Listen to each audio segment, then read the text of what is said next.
Murahan kaya dinaro.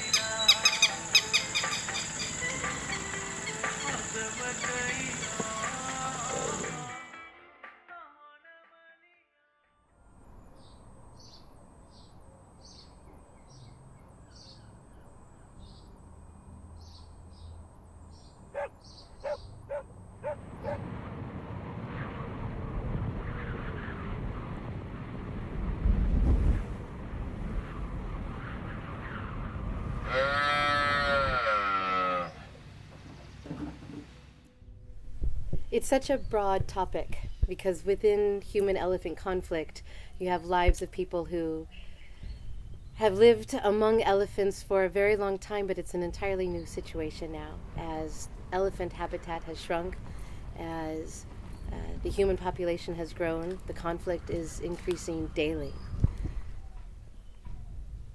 I know that the villagers that live among these elephants don't want to kill them. Their anger towards these elephants only arises out of their desperation. And so when this conflict is increasing, it's not because these rural villagers are bad or ignorant or angry people. It's because they're desperate to raise their children. They're desperate to keep their farms. And so human-elephant conflict has tremendous potential to go two ways, to even go into a conflict that will be resolved and turned into human-elephant coexistence, or it's going to replicate until humans wipe out the last of the elephants, because in the end, the people will win.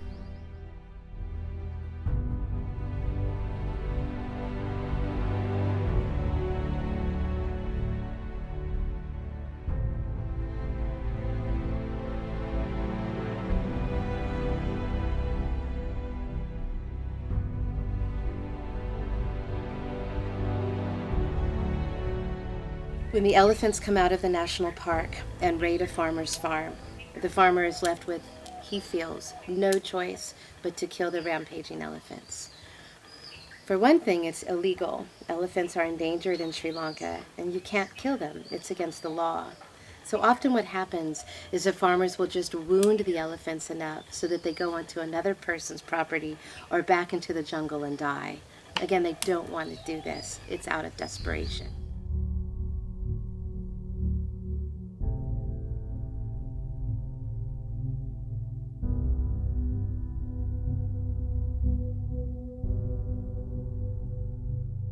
So the orange trees come in as a way to be a secondary living defense against the elephants that doesn't harm the elephant, but then also turns into something that can help elevate socioeconomically the farmers.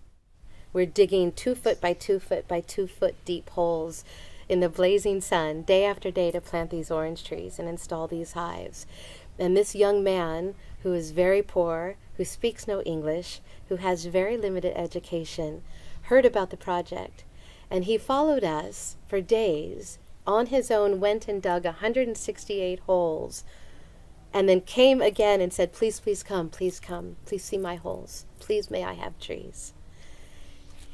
When the translator asked him why he wanted these trees, he said so he could save his family. And that's what I see from people here. They do not want to kill these wild elephants. They do not want this conflict to exist. They've just never been given another choice.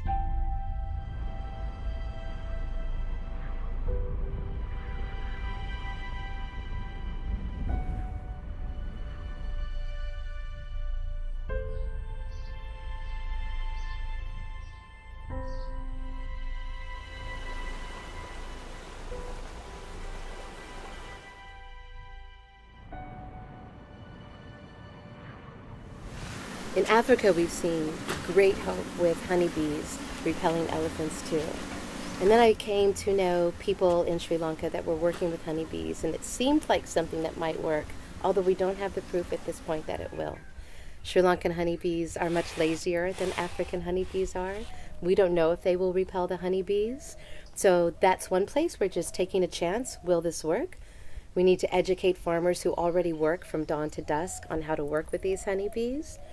But the bottom line is, even if these honeybees don't repel the elephants, they will supply them with honey. And that's another thing that they can add to their diet. They can add to their healthcare system, covering wounds, acting as poultices, but also something that they can sell.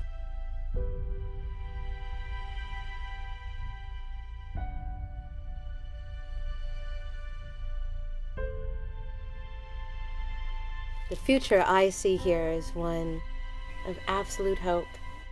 I'm going to get a little weepy, and absolute beauty. And it gives me hope for other countries who I see mostly complaining about their issues. My country is one. I love America, but we're good about complaining about everything is wrong instead of making small changes step by step for what is right.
Go find the people that know more than you.